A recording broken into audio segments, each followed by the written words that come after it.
Hello and welcome to Conversations with Non-Catholic Christians.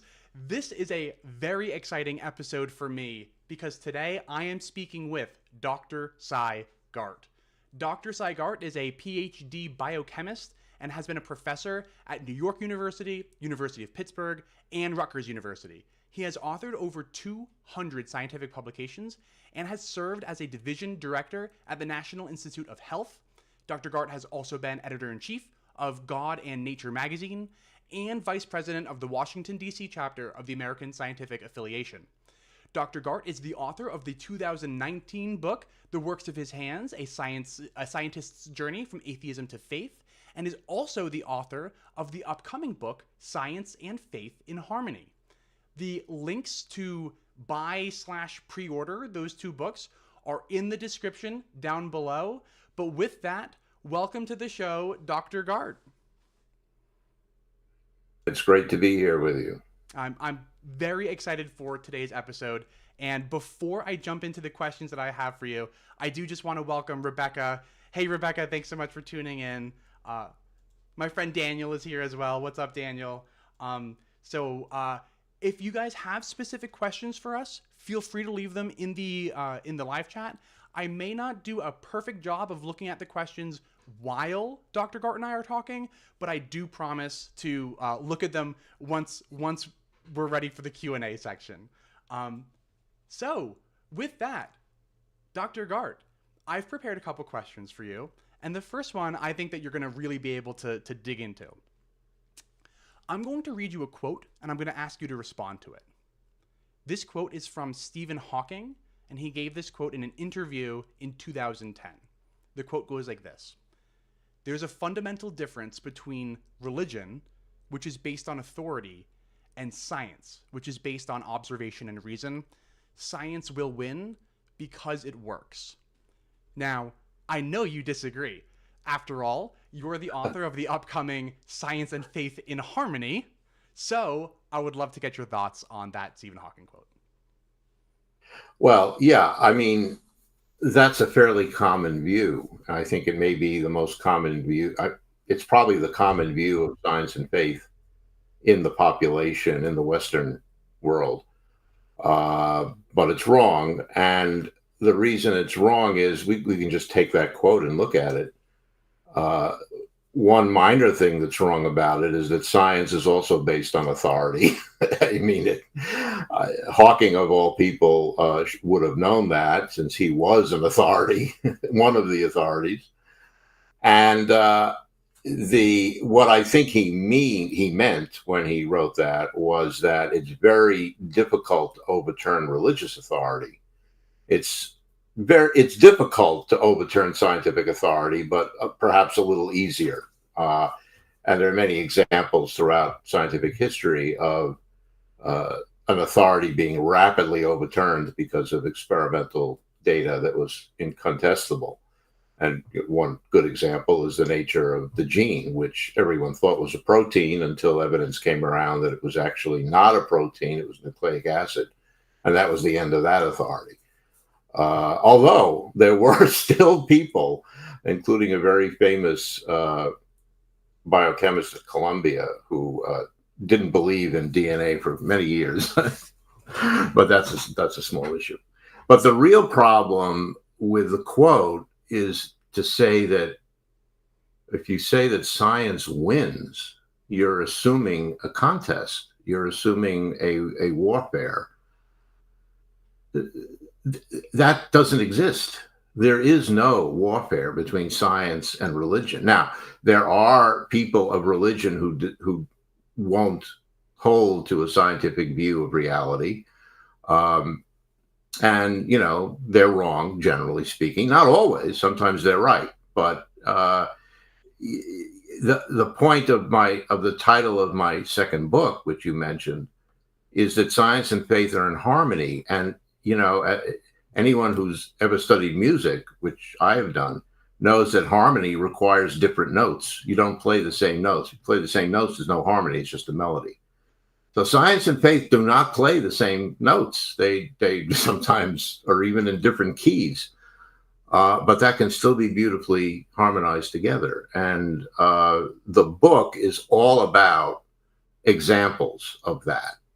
Many, many examples in many different areas of science. In fact, there are 45 short chapters which have different examples of that. So it's not a question of winning or losing. That's only true if you take the examples of certain religious fanatics who, of all religions, who believe that something is true which is demonstrably scientifically false. But the majority of Christians, and I believe probably the majority of many other religions as well, accept science. The Vatican accepts science, speaking of Catholicism, as we were before. I mean, the Pope accepts scientific reality. And so, this conflict thesis, which goes back to the end of the 19th century, didn't exist before that. It all started with a couple of books written by philosophers. One was an engineer, one was a philosopher. And these books, which had titles like the historical conflict between science and religion, that was a brand new concept. And Louis Pasteur, who was, a devout Christian. Uh-oh, Dr. Garte has frozen a little bit. While we wait for him to come back, I'll say, what's up, Gloff? It is a great morning to be on good behavior. Hey, Dr. Garte, we were just experiencing... I think I got frozen. Yep, you're back now. Am I back? Okay. Yep. I'm plugged into an Ethernet cable, so I doubt it's me. Yeah, I don't know. See what happens. Yeah, let's keep going. All right. So, what I was saying was that this idea of a conflict between science and faith is fairly new. The majority of scientists before the mid-19th century were Christians, many of them very devout, like Maxwell, Faraday, Pasteur himself, on and on, going backwards, many, Robert Boyle. So they would have been shocked to hear this, but it caught on with lots of other social developments in the 20th century and became the thing that everybody thought. And it wasn't helped by the rise of a certain brand of Christian fundamentalism in the U.S., which was somewhat denying of science of the time, and we got a loop. But it's not a war, and that's what Hawking was referring to, and that's what other people, famous atheists, Dawkins, who are scientists, also refer to. But it's not real. It's a mistake. So that's the real problem with the quote. There's no winner. That was the first thing that jumped out to me too. Was that when Hawking said science will win, I thought, well, it's not a contest. And no. I'll share another thought that came out to me too, is that, so Hawking's quote is, religion is based on authority, science is based on observation, so science will win. It almost makes it sound like he thinks that religious progress just isn't possible because if it's from an authority only and it's not about reason and observation at all, then how is progress possible? But I mean, clearly that's false, right? Because there has been religious progress, right? I mean, Christianity is that.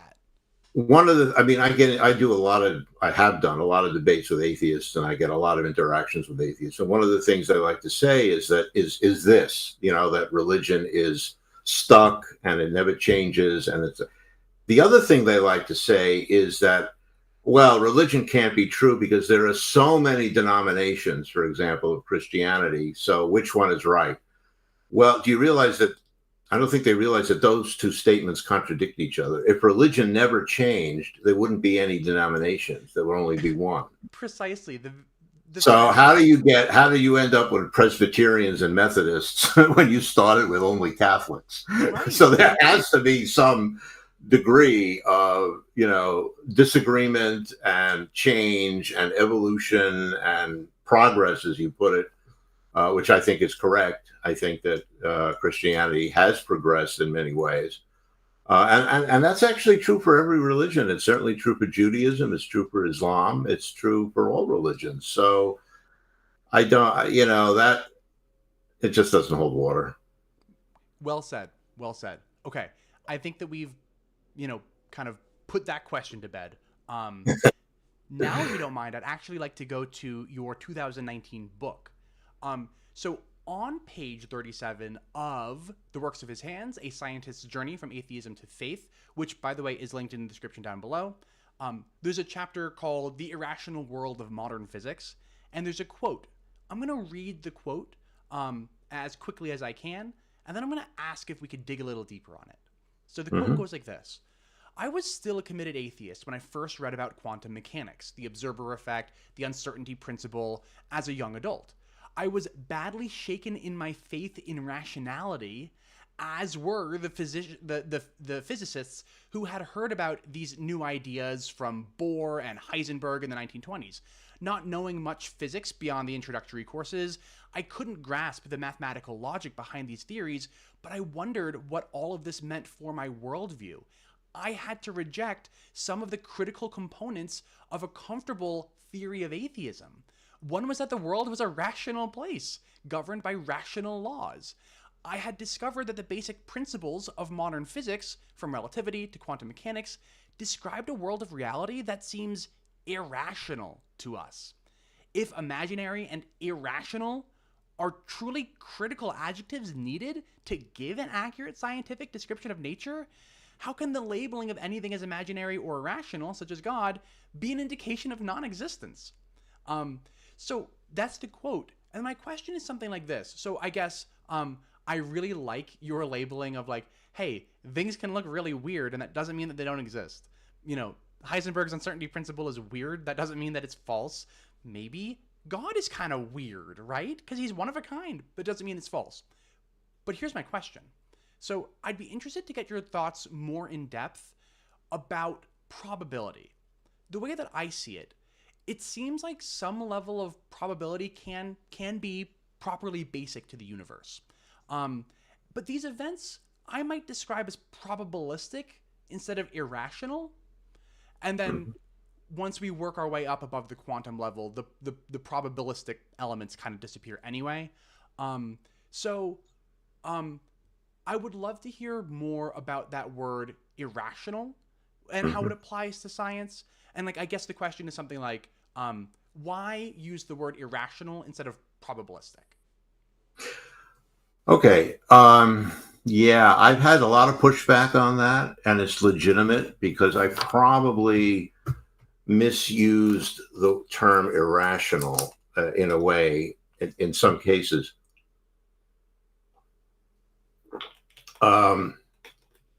There's nothing, in other words, the physics of quantum theory is not irrational in a scientific definition. By definition, it's not irrational because it's true.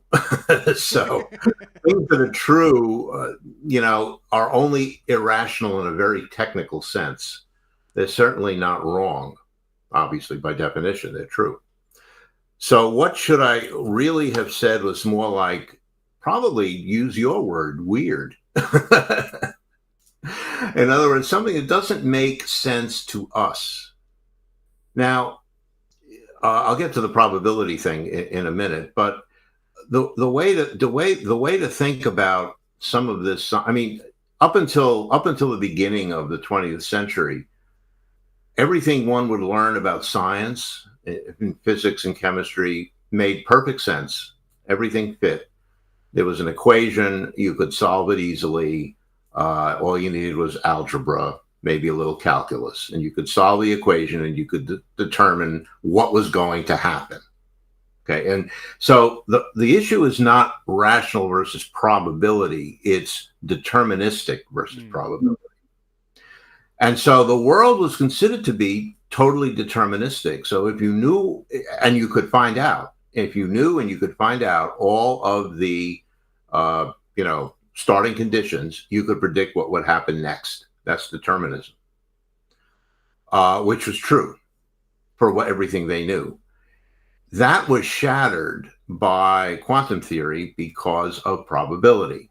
I mean, the Schrodinger equation is an equation of probability, and that itself is not irrational. I mean, that makes sense. I mean, the probability is an essential part of all science, including biology. It's even bigger in biology than it is in physics. So nothing wrong with probability. I mean, this has been known forever. It's impossible to predict what the sex will be of your coming baby, right? I mean, that's a probabilistic, event.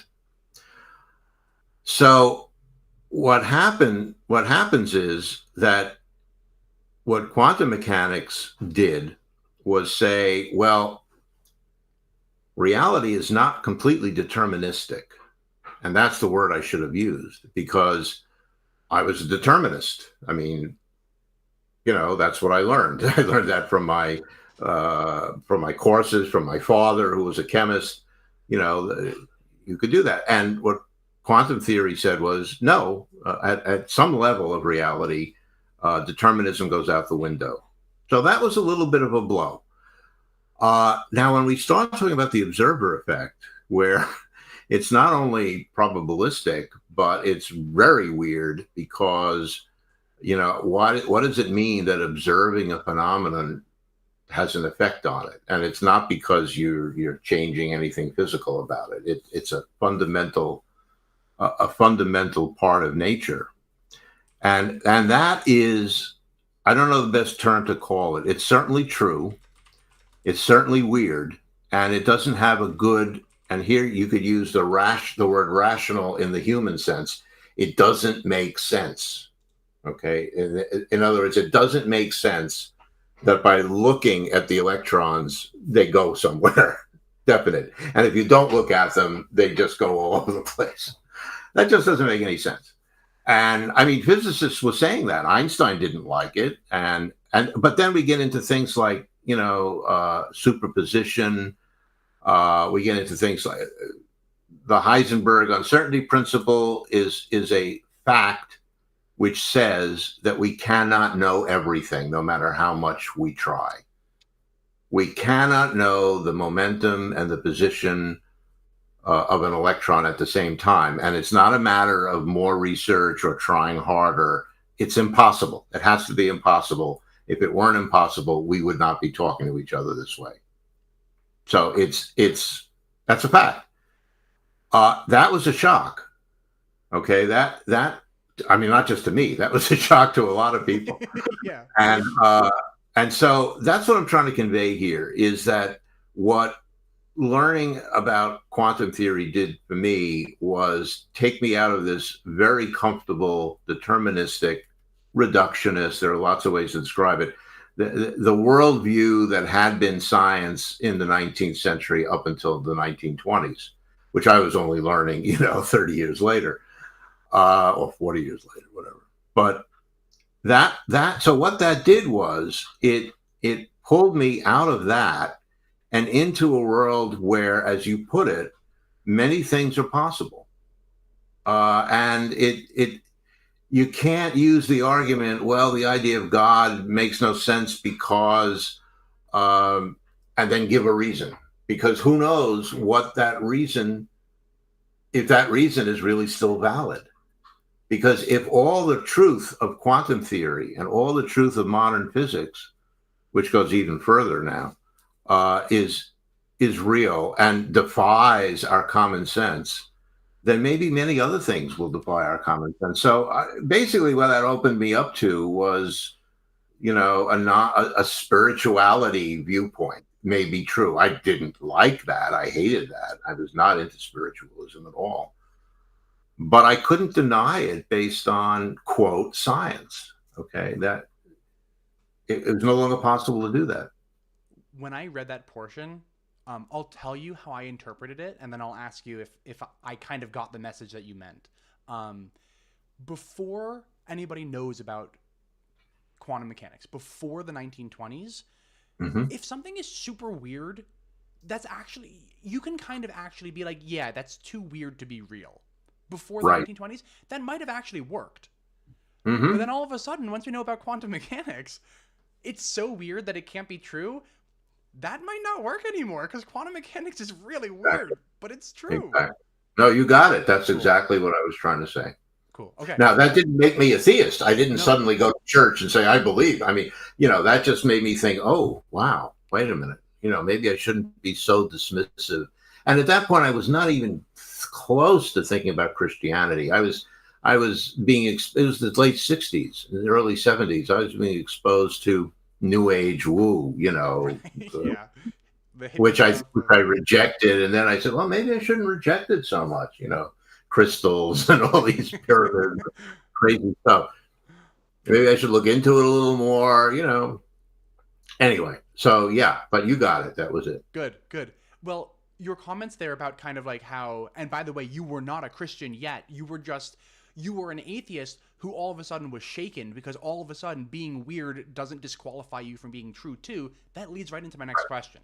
So on pages 127 into 128 of your 2019 book, you write about the period of your life that you would now describe yourself as having been agnostic. You knew you didn't know everything, but you started to know how much you didn't know. Right. I have it pulled up. I'll read a brief portion real quick. You said, I was by no means a theist yet, but my atheism was badly shaken by those lessons that I had learned from modern science. Perhaps the best word to describe my state of belief was agnostic. I simply didn't know, and I doubted that I ever would. That, if instead of being written in the past tense, if that was written in the present tense, I could have written that. That is where I find myself now, in this agnostic place. Later on in the book, you go on to describe your acceptance of Christianity, the dream, the sermon, but I haven't had those experiences yet. So what kind of advice would you give to somebody like me? What kind of advice would you give your past self? Wow. Yeah. Well, you got a couple of hours. I got all day. No, I'm kidding. I have sympathy for the audience. So, you see, you and I may actually, well, we've already talked about this. You and I have a huge amount in common. I was brought up very much the way you were. And for anyone who hasn't seen it, I strongly recommend Kevin's discussion with Rebecca on Bread of Life channel. I mean, I was glued to that. And the reason I was glued to it was because you were really describing my childhood. I was not brought up as a traditional Catholic. I was brought up as a communist. And traditional Catholicism and communism have a huge amount in common, surprisingly enough. I mean, I've used this many times. We have saints, we have catechism. Wow. You could have blew I my mean, mind right there. Communist catechism is very clear. And we have, rulers, we have popes. I should say had, not have, because it's kind of dead now. But at the time, Comrade Stalin was the Pope. Whatever he said was true, even if he changed his mind the next day. That was true too. So talk about authority. Yeah. So I grew up with this equally crazy kind of, and what both things do is they tell you, don't think. Listen and obey. This is correct. Whatever you hear is correct. Don't think. And when you break away from that, which I did fairly early before I even thought about faith, I mean, communism was just ridiculous. And, obviously so. But when you break away from that, it's very hard to even consider the idea of anything that sounds like it.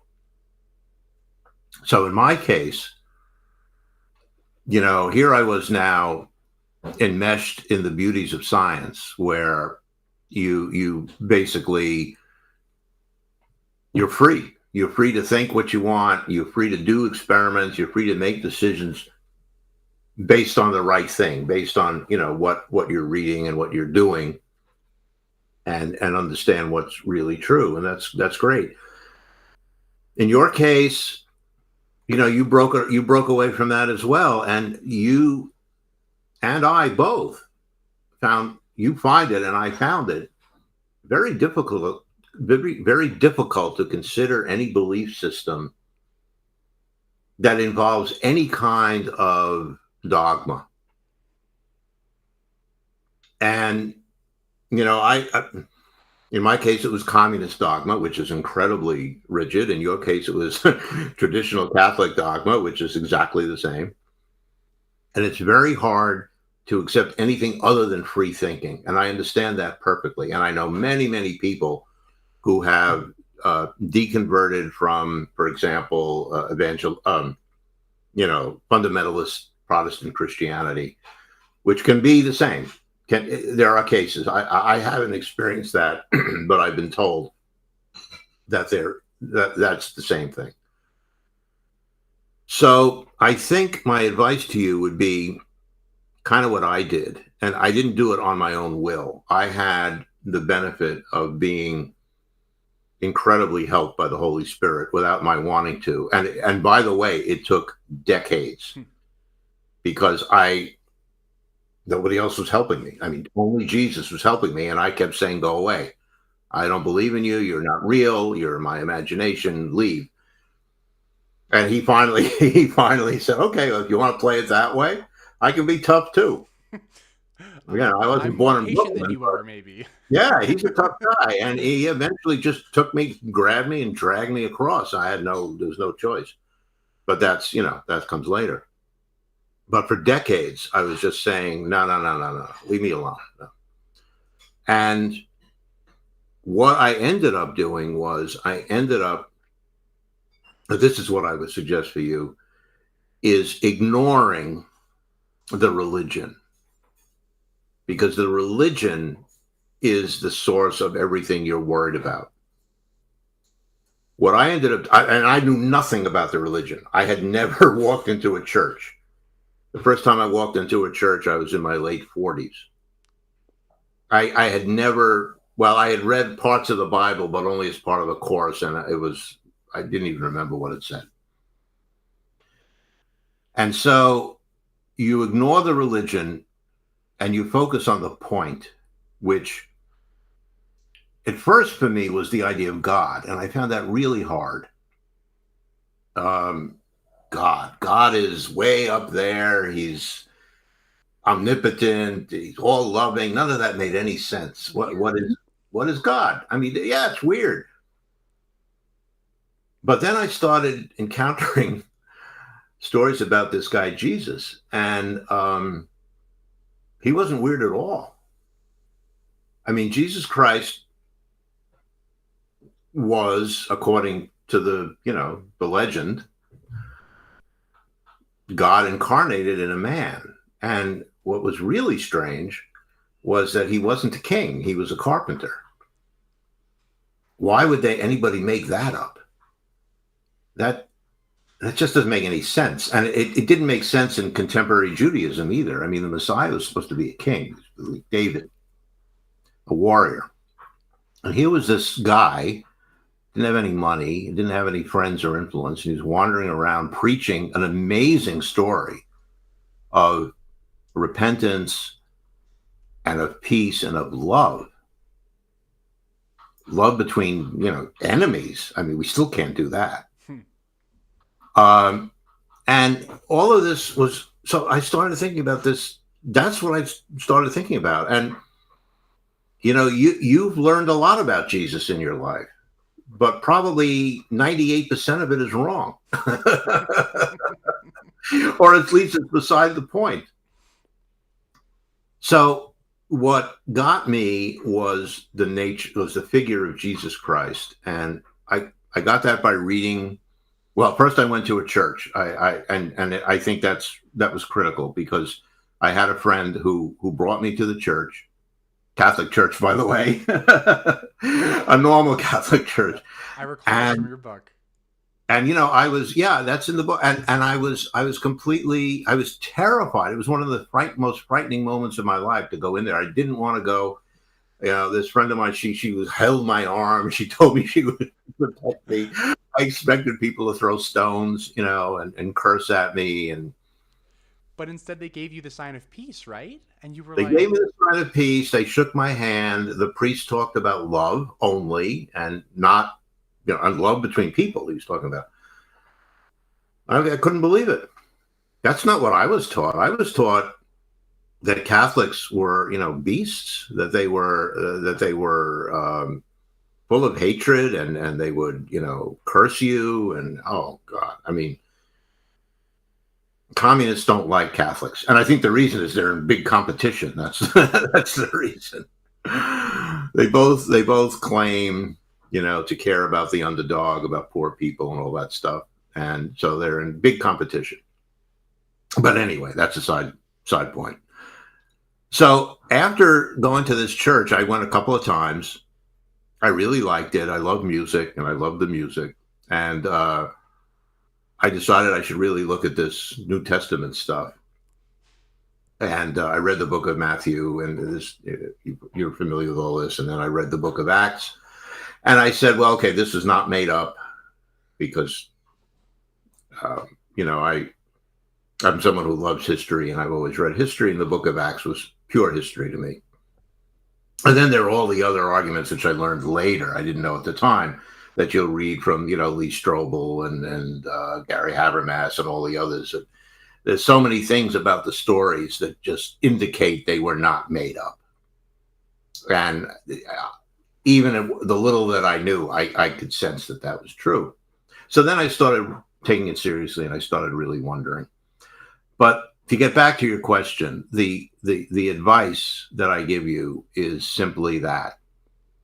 Forget everything you know, and it's very hard to do. So trust me, I understand. Yeah. It's very hard to give that up. But, put your mind blank and go to a few passages in the Gospels where Jesus talks, and imagine you being there. Now, you're no longer an ex-trad Catholic. You're now an Orthodox Jew, if you can imagine that. And you're listening. It's actually almost the same thing. You're listening to this crazy guy saying things that are absolutely outside of everything you've ever thought or believed or were taught. But there's something about him. As you're watching him, there's something about him that is like quantum mechanics. It's weird. It's just weird. And he's curing people. He's not a lot, but every now and then you hear this story that he's cured somebody, or he's raised somebody from the dead, or he's turned, water into wine. He's calmed the oceans. You don't believe most of it, but maybe some of it is true. That's you. And then you decide, my life is pretty bad. I'm not that happy. Maybe it's not horrible, but I'm just not happy with what LA things are. What would happen if I actually started thinking this guy was real and followed him, like the disciples did, and then see what happens? But ultimately, it's Jesus Christ who's going to bring you to faith, or back to faith, if anything does. It's not going to be anything I say, that's for sure. Your answer there at the end was almost scientific. It's like, well, hey, do the experiment and see what happens. There you go. Follow the scientific process. Yeah, that's almost, right. It's different, but no, you're right. I'm first and foremost a scientist. I mean, that'll never leave. Cool. Okay. So those last two questions were questions that kind of originated from your 2019 book. My next question is a question that I formulated from your not yet released book, Science and Faith in Harmony, Contemplations on a Distilled Doxology, releasing in January 2024. How did I formulate a question from a book that's not released yet? Well, I read the little teaser blurb, and something actually sparked a question for me. So I'm going to ask you a question, but please don't spoil anything from the book that would prevent us from reading it. Make us do the work, make us read it. But in the teaser blurb for your upcoming book, there is this quote. You will be examining, quote, modern scientific concepts and what they can teach us about theological truths, such as the dual nature of Christ. So don't give away too much, but I'm very interested to hear maybe just like a little teaser about how we can use science to teach us about theology. And I guess maybe in particular natures, because philosophers will talk about natures like they are abstracta. So they don't like interact with the physical world at all. Like they're kind of like off, they're outside of the realm of what science can handle. So I guess I'm really interested to hear, and again, feel free to kind of tell us, read and find out. But I'm interested to hear whatever you can share about what science can teach us about certain theological truths. Okay, well, let's take the one you mentioned. And I guess this will be a little bit of a reveal, but that's okay because I'll let you and anyone else read it to see what the details are. In terms of I have a trouble with philosophy, which is that, in my view, philosophy, I mean, I don't dislike philosophy. I just have trouble with it because it seems to me so much based on definitions, and definitions keep changing. So the definition of natures, I don't think is really useful in philosophy in that sense. So when I say the nature of Jesus, I'm talking about, how do we understand who Jesus was? Okay. And the mystery, and this was a huge mystery to me when I began considering conversion. I talked to a clergyman and asked questions about the Trinity. I didn't understand the Trinity at all. It's very difficult. And I asked about how could Jesus be completely human and completely God? That doesn't seem logical. And his answer was, it's a mystery.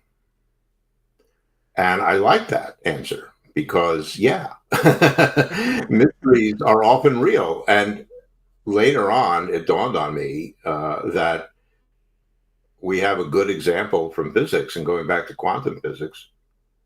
What is an electron? Is it a wave or a particle? It's both. Yeah. It's 100% both. So that doesn't mean. So it's no longer. It may be logically true that you can't have a contradiction, but logic is not science. And I make this point. I think it's 2 chapters in that new book. Logic is a very, very useful tool sometimes in science. It happens not to be useful almost ever in biology, but it can be useful in physics. It's very useful in mathematics, and it's useful in philosophy, but it's not science. You can't get truth from logic. That was the whole basis of the scientific revolution, including our friend Bacon. Logical things. I mean, I have examples. I think there's one in the first book of, how Occam's razor, which is a very good logical principle, is 100% useless in biology. It doesn't explain anything. In fact, it's always violated. I wouldn't say mostly, always violated. If the answer is simple in biology, that answer is wrong. It's wrong. It's wrong. Absolutely. Everything is complicated. I stand on that. I know it'll come back to bite me, but I can't think of an example where anything is simple in biology. I think that's fair. And that comes from somebody who, cards on the table. So my degree is in chemical engineering, so I'm way more on the physics side of chemistry than on like the biochemistry side. I did take orgo, but even organic chemistry isn't very much like biology. The last biology class that I took was when I was 14. So I know nothing about biology. And even I know that biology is super complicated. So, let that sink in. Okay. Are you happy with that? Like, are you all right if I move on to the next question? I didn't want to cut you off mid-thought. I mean, did you get the answer? I mean, yes. The answer? No, I'm totally happy with that. Okay. Okay. So speaking of biology a little bit, and also speaking of philosophy a little bit, we're going to do like a little bit of both here. was a video that you did with Capturing Christianity. It was at a conference. It happened about a year ago, give or take. And you spoke about DNA. I'm actually going to pull up like maybe 20 seconds worth of that conference and just play it. It's about 19 minutes into this video, and the audience should hear it. And you're talking about DNA, information, and code within DNA. So I'm going to play it now.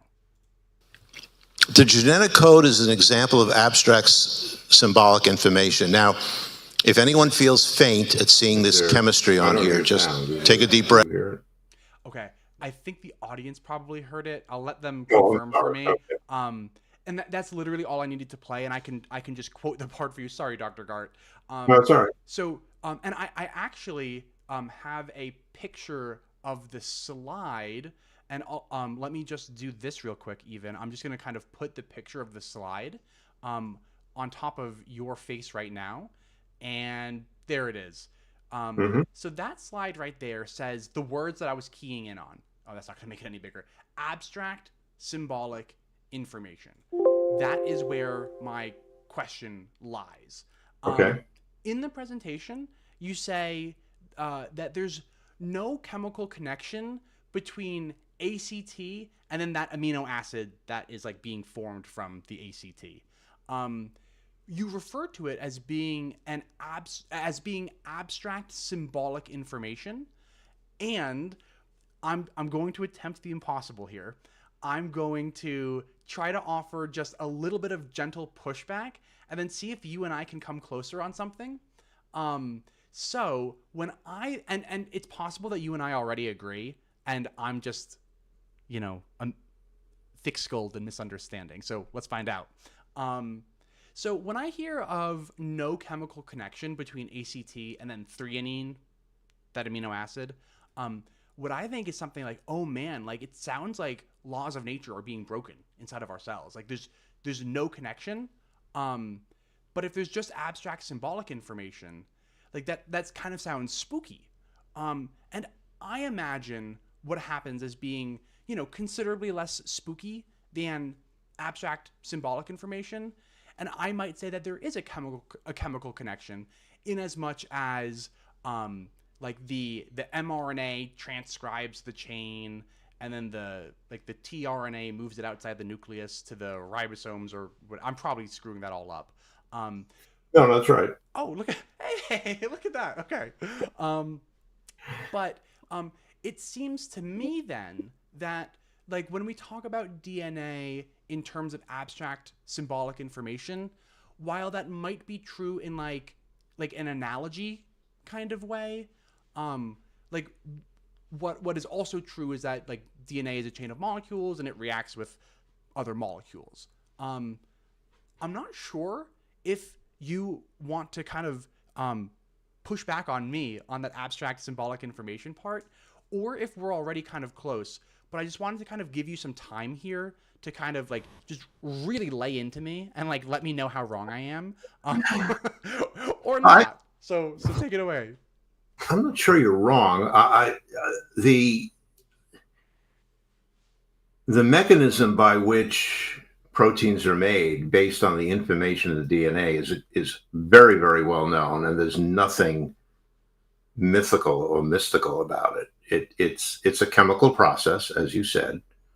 We know how, the DNA, the genetic code, which determines which codon, which set of 3 bases, means which amino acid. We know how that works. What we don't know is how a code could have developed. Because what I'm really saying there is that we know that ACT means threonine and GGG means glycine, et cetera, and you can look everything up at a table. But how did that happen? Who decided? And the analogy that everyone uses, of course, is language. I mean, why does a tree mean the big plant outside in English? It doesn't. The word tree or albero or baum or whatever the word is in any language doesn't have anything to do with the thing. It's language is the human abstract information. Okay, that's how we convey information, through language. And human language is probably the second example in the universe of this kind of abstract information. The first example is the genetic code. And the importance of that is that human language requires conscious minds who can develop the language, and we make up other language. I mean, we have computer language that people have made up recently. We have all kinds of languages. But any kind of language, any kind of example of giving information that is not inherent in the physics, in the structure of whatever it is we're talking about. Anytime we say, let this mean that, okay, we're doing something that involves a conscious mind. And people, especially several atheists, and I've had a great deal of discussion with Stephen Woodford and several others. Yes, you have. who have said, it's almost a meme now in atheism, although thank God I think it's going away, is that the genetic code is not a real code. And the reason they say that is because there's no mind in the ribosome. There's nobody saying, oh, you're saying ACT. I know what that means. That means let's get a threonine. Okay, guys, threonine, please. No, it's all chemical. Correct. But that's not the point.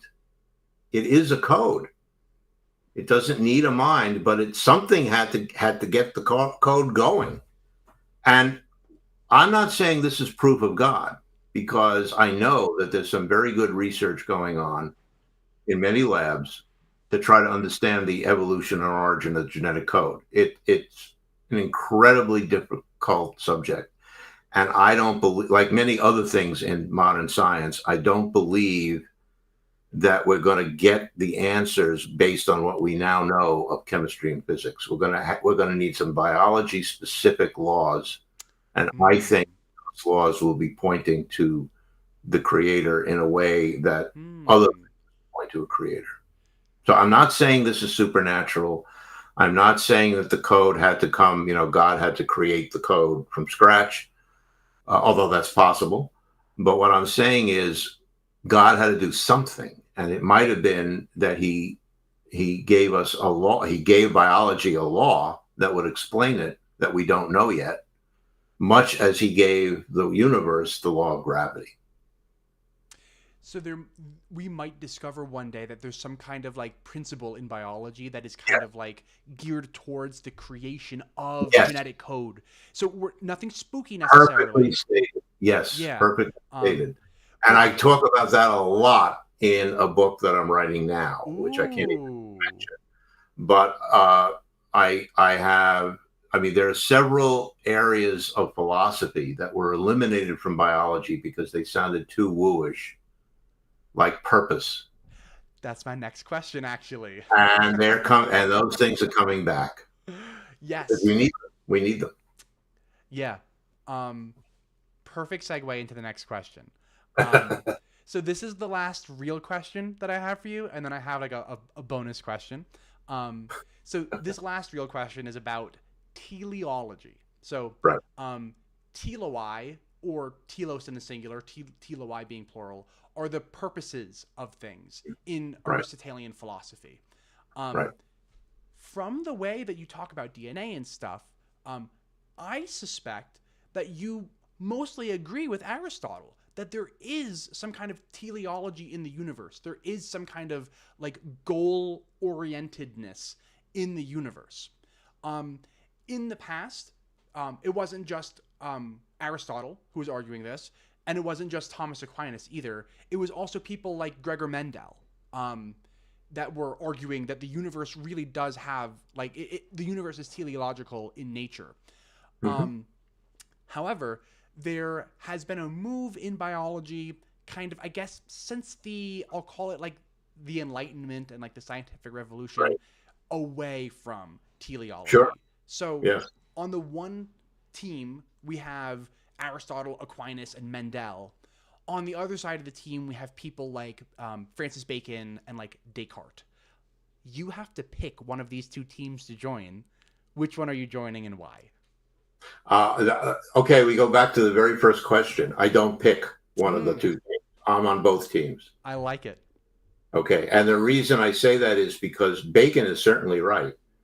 A great deal of the universe operates according to natural law, which does not require teleology at all.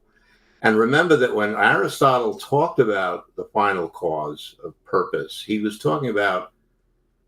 largely talking about human decision making, things like that.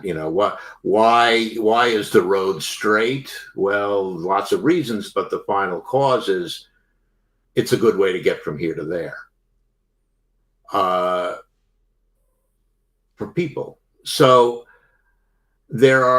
it's science, physical science, chemistry and physics, and geology and physical sciences do not require teleology. There is no purpose for the volcano to blow up other than it's responding to natural forces of pressure and whatever. There's no purpose behind a hurricane. Same thing. It's natural forces. There's no on and on and on. When we get to biology, all of that changes. And, there's a great quote from Haldane, JBS Haldane, which I hope I don't massacre, but it's something like this. Teleology is like a mistress for biologists. They never want to talk about her, but they can't live without her. And what does that mean?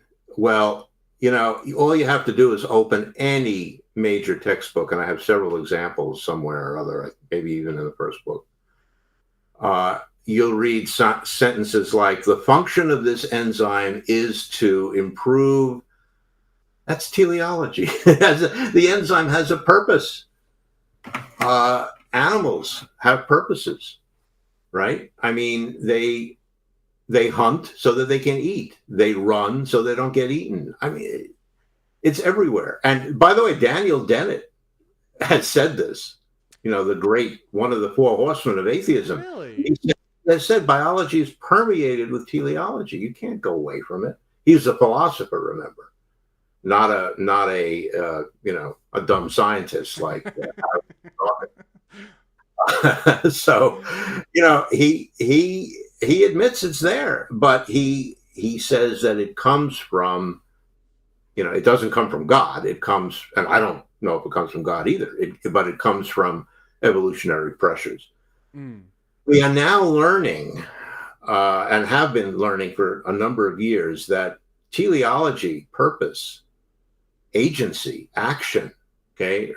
So a hurricane does stuff, but it doesn't say, hey, I want to do something. It just blows by itself. Living organisms act.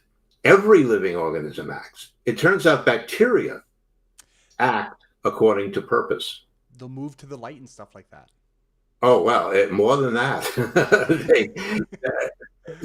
I can't go into it. It's huge, and it's going to be in my third book, but there is a huge degree of new research going on. There's even something called cognition-based evolution, which means that evolution occurs partly through things like bacteria and single-celled animals having cognition. They think, they decide, they act with a purpose. What do you think about that? It's do you think all very new. Yeah. So I'll share, like, at the face of it, it sounds a little funny to me. It is. Like the idea of a bacteria kind of like deciding to do something instead of just operating on like, pure instinct, for lack of a better term. Well, sounds so bacteria don't think, they don't have brains, but they respond. But what do? I mean, we respond, we meaning now all animals, not just humans. We see something and we respond to it. We smell something and we respond to it. Bacteria don't see or smell, but they do the same thing. They get chemical signals, and the process called signal transduction. They get chemical signals which bind to a receptor, and which then has a very complex effect inside the bacterial cell. So bacteria know how many of their friends are around them because signals are going out all the time. And when a group of bacteria reaches a certain number, they'll do something all together, like they'll make a light. Each bacteria makes a tiny bit of light, but altogether it's so much that you can actually see it. Or they will put out a venom as a group. But it doesn't work unless they're all together as a group. And how do they know they're all together as a group? Because they're telling each other, I'm here, hello, I'm part of the group. And they all understand. That's super weird. That is super weird, but it makes perfect sense. And, you know, you have to kind of, to understand it, you have to say, okay, I'm not a person anymore. I'm a cell with receptors. Right. I don't see, I don't hear, I don't smell, can't touch, but I can get all of these signals in and act on them. And that's what happens. So that's what we need in biology. We need to get theories that explain all of this. There's no denying purpose in biology. It's crazy to say there's no teleology in biology. People wanted to do it because they didn't want to get dragged into the metaphysics, which had plagued biology from its beginning. They wanted biology to be a real science like physics. You know, I don't know if you've ever heard physics envy, but that's yes. Yeah, that's what biologists are always talking about, right? Oh, yeah, I have physics envy. You know, I wish we could have a mathematical law. Well, sorry, guys. Not that simple. Biology will never have a mathematical law. Yeah. Cool. I've got one more question for you, and then I'll let you tell me if we have time for a couple audience questions. They have been coming in. Okay. My last question to you is quick, and it is fun. I would like to ask you, as a New Yorker who has spent a lot of time in New Jersey, what some of your favorite and least favorite things about New Jersey are. And just for everyone, so that everyone knows, I'm from New Jersey as well, but I grew up in like an outskirt of New York City. And my wife actually went to Rutgers. Now she went to Rutgers Newark, and I imagine that you taught at New Brunswick. But I did. Okay, so different campuses, but still we have this connection. So I'm interested to hear your thoughts on New Jersey. Well, let me say this about New Jersey. I've only stayed overnight there once, and that was because of a huge blackout and a thunderstorm, and I couldn't travel. I'm joking.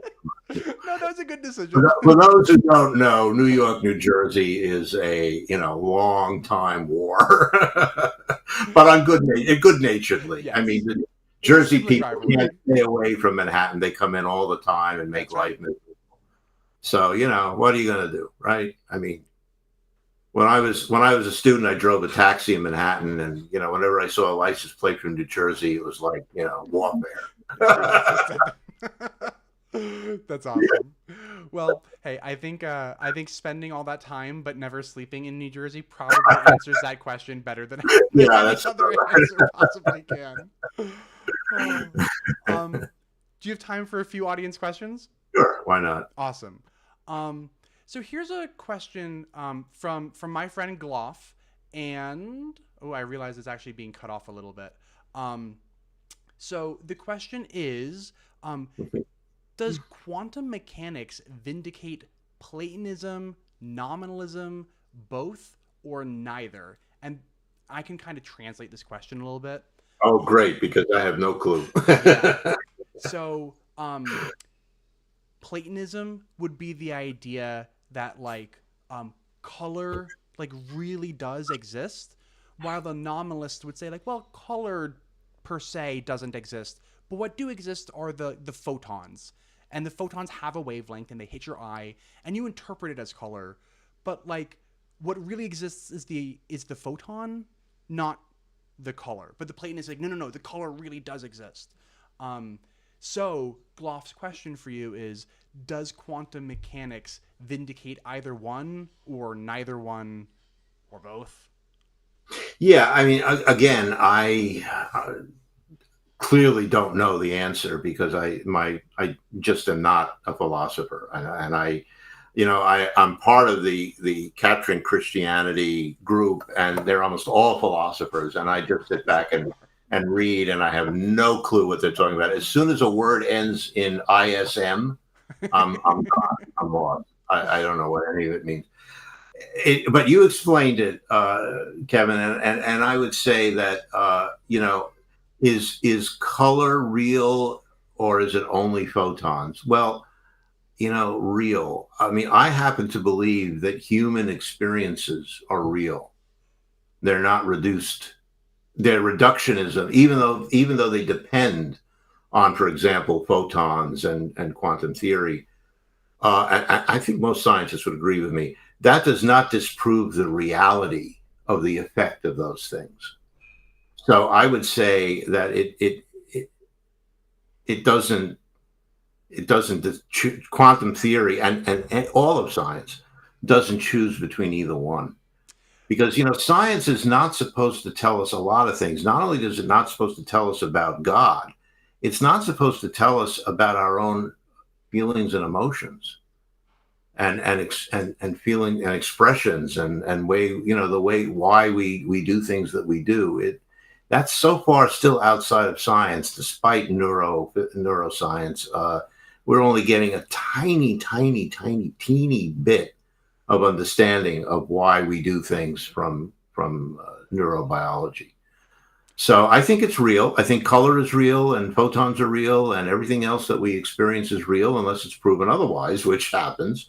I mean, there really isn't a dragon sitting on my shoulder, even though there's probably at least one member of your audience who sees that dragon. It's probably, that's not true. There isn't. So I'm not saying, we have to believe in fairies. There's things we can clearly rule out, but there, the mysteries that surround us, the mysteries of why we write books, why we read them, why we write poetry, play music, make jokes. These mysteries are not solvable easily right now. Yeah. Maybe not. Yeah. And the view that you just kind of outlined there is, so there's a view in between Platonism and nominalism, and it's called moderate realism. And that view is something like, no, color really does exist.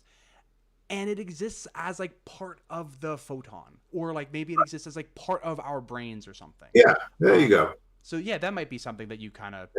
I mean, we know a lot about the neurophysiology of how we see color, for example, and we know and how we hear sound. None of which are real in the sense of physics. You can't. A sound is created in our brains, in our cerebrum, because of the movement of things in our ear. So where is the beautiful voice that we hear when we hear an opera singer? Mm-hmm. It's in our brains, but she is singing, and she is, it is beautiful. Mm-hmm. It's not fake. It's real. Yep. Her vocal cords are vibrating, which in turn causes the molecules of air to vibrate, and they do hit our ears. But that seems like an inadequate explanation of the beauty of singing, maybe. It is an inadequate explanation, of course, because when we start talking about biology, and especially when we talk about humans, we have to take reductionism and just toss it in the garbage can where it belongs. It doesn't work. You can never say, the sound of that singer's voice is nothing but whatever, vibrating waves. No, that's simply untrue. Cool. This next question comes from somebody who might be a little bit more like me in the sense that they're, they might even go further than I do. So I call myself an agnostic. They might call themselves an atheist. But this is my friend No One Someone, and No One Someone asks, is the subjectivity of personal religious experience of greater importance than and then quote unquote evidence for the move towards theism? And I think the evidence that they're referring to would be like empirical stuff, because we were talking earlier about how like empiricism might just be the wrong tool. Right. But there have been people who have, some of them quite famous, who have come to faith through empirical evidence. I think the best example that always comes to my mind is Anthony Flew, who, when he understood the reality of the fine-tuning argument in physics, the nature of the physical constants, that made him a theist. But interestingly enough, while he said he now believes in a creator, he did not follow any religion. He didn't come to Christ. He didn't come to any other specific religion. He just realized that the empirical evidence very much favored the existence of a God, defined in some way. And I think that the answer to the question for me is that it depends. It depends on the person. I wasn't able. I found a lot of empirical evidence for God, for the existence of a creator, of a divine being of some kind. That included, that fine tuning and a lot of things in biology and life that just seemed to me to be crying out for a creator. However, that wasn't enough to get me all the way. And in my case, probably because of the way I grew up, I needed the personal religious experience, which, if you haven't read my book, I will just say now that the nature of the final experience, which was the sermon that I found myself giving to myself while sitting alone in my car on the side of a highway, was overwhelming and undeniable. Now, yes, it was only a personal experience, and I've had this discussion with Aaron Ra a number of times. That's not evidence, he says. Well, evidence is a tricky thing to define, right? I mean, if you see somebody, if you see a woman who is just makes your heart sing, and you feel like you're going to fall in love with her, and then you have a discussion, and that's it, you're done. That's not evidence. What is that? That's a personal, subjective experience. But, it's also been the basis of millions of strong relationships. I mean, what the hell is love? I mean, we don't understand that. What does that mean? Well, it's illogical. It makes no sense, But, we're not Mr. Spock. We're other kinds of humans. I mean, I don't know what he was. But anyway, we're not that. Vulcans, right? We're not Vulcans. Thank you. It's been a while. I'm up on stuff. We're humans, and we have that. And why we have it, we don't know. We don't need it for evolutionary purposes, although there are arguments. Yes, I know. Love is good for evolutionary. But whatever. The point is, there's so much in human life that is based on personal experience and not empirical knowledge that we can't deny it. And people have asked me, have said to me, you have the burden of proof of that. If you're going to believe in God, you have to prove that, it's true. I mean, you're a scientist. You should know that. And I agree. If I'm going to write anything and publish it in a scientific paper, which I've done a little bit of, I do have a burden of proof to convince, not to prove, because we don't use that in science, but to convince readers that what I'm writing is true based on evidence, which I'm now presenting in figures 1 through 6. That's not the case with something like love or belief or spirituality. I have the burden of proof to myself. I have to convince myself that it's true. And if I have an experience where I see something or I hear something or something happens, and I know in my soul that it's true, it's true. I have satisfied the burden of proof for myself, and that's what happened to me. Cool. I've got 2 more questions queued up, if that's all right. Sure. Here's a good one from my friend Daniel, and let me kind of just fix that a little bit. There we go. So this question actually popped up during the part where I was asking you for advice. Right. And so he says, and I think that you said something to the effect of like, you might realize that you're not happy, or at least you're not as happy as you could be. I remember that. Right.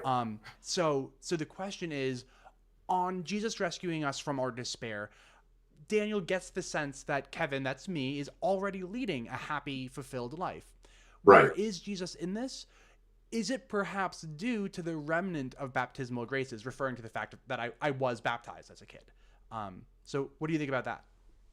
Well, I don't know about the last question because I'm not familiar sufficiently with the tenets of Christianity about baptism. I do know a little bit about it, but I can't really answer that. That's more for a theologian or a pastor or something like that. But the rest of the question is interesting. And as I was saying what I said, I realized that I was wrong because I agree that Kevin seems quite happy and fulfilled in the life that he has. And by the way, I was too. People have, I've seen comments on YouTube. You can imagine some of the comments I get, would say, "Oh, he must have had some horrible shock, or he's afraid of death, or he's just getting old, or I don't know, all kinds of reasons for why I had to escape into Christianity." And the answer is none of that was true. I've had well, after my childhood, which was not so wonderful, but after that, my life has been fine. I was a successful scientist. I didn't feel any despair. Praise God, I've been relatively healthy, although I've had problems there too, but so has everybody. So I didn't mean rest. I mean, there are people who come to Christ many people who, after being in terrible straits and not knowing where to turn, and turning to Christ helped them tremendously. That does occur. But I agree that that's not advice I would give to Kevin because he's fine. So I think that all I can say is I don't think one comes to faith or goes back to faith because you've given up on everything else and now this is the only thing left. That kind of, I mean, that can happen, as I said, but it's not necessary. I think it's perfectly reasonable for somebody who's doing perfectly fine to still feel, and this happened with me, by the way, when I was a student and I'd given up my communism and my radical ideas, I felt there was something missing in my life, and I filled that something missing with science. Okay, so there was something I really felt was important and calling me, and it was scientific research, and that was fine for a long time until, again, I felt like there was something missing. There was something that just wasn't there, which didn't make me unhappy. I just was interested in what it might be.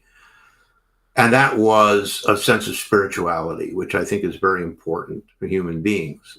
It may not be Christianity. I have a good friend who calls himself an atheist, who I think you all know, but I won't mention his name, who is a Buddhist. And, he's a spiritual. I tell you, I've mentioned Aaron Ra. I've said to him many times, I think you're a very spiritual guy. He hates that, but it's true. I think he is. Spirituality is hard to define, and I certainly won't try to. But I think it's an important part of being human. And I think Kevin might be happy now, and I'm sure he is. He might be happier with the ability to incorporate some kind of spirituality in his life. But I don't know. I mean, that's up to him. Yeah, to be 100% honest with you, Dr. Garte, I do, in some ways, I do think about myself as a spiritual person. Now, the meaning of that term has definitely changed throughout my life. Right. Obviously, spirituality meant something very different to me when I was a very trad Catholic versus what it means to me now. But I go to a concert and I'm into a lot of instrumental music, so I'll watch an instrumental guitarist who is playing with a whole orchestra, and I don't know what other word to use to describe that kind of experience besides a spiritual experience. So well, if I may, it may take a few minutes. The first call that I remember from God came when I was 16. I was a fervent atheist. And that means I knew that God could not exist. I wasn't just I didn't have enough evidence to believe in him. I was out of the question. And I had a girlfriend who was secretly a Christian. I didn't know she was Christian. And she brought me to see a movie, an Italian movie called The Gospel According to St. Matthew. And it's a very famous classic film, black and white, in Italian, and it has it was very boring to me. The life of Jesus. It was the gospel according to Matthew. He's talking, he's sermoning, he's doing miracles, and I'm like, oh, please, half asleep. And then comes his death, his crucifixion, and he's brought, the very long scene where he's carried to the tomb. And there's music throughout the entire movie, and the music on this scene is a mournful Russian mass, very heavy, very sad, very,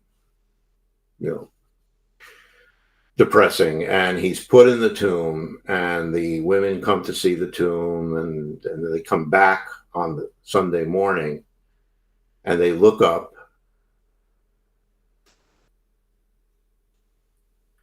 and the stone rolls away, and the music changes immediately to a joyful African mass called Misaluba, which, if you can look it up, listen to it.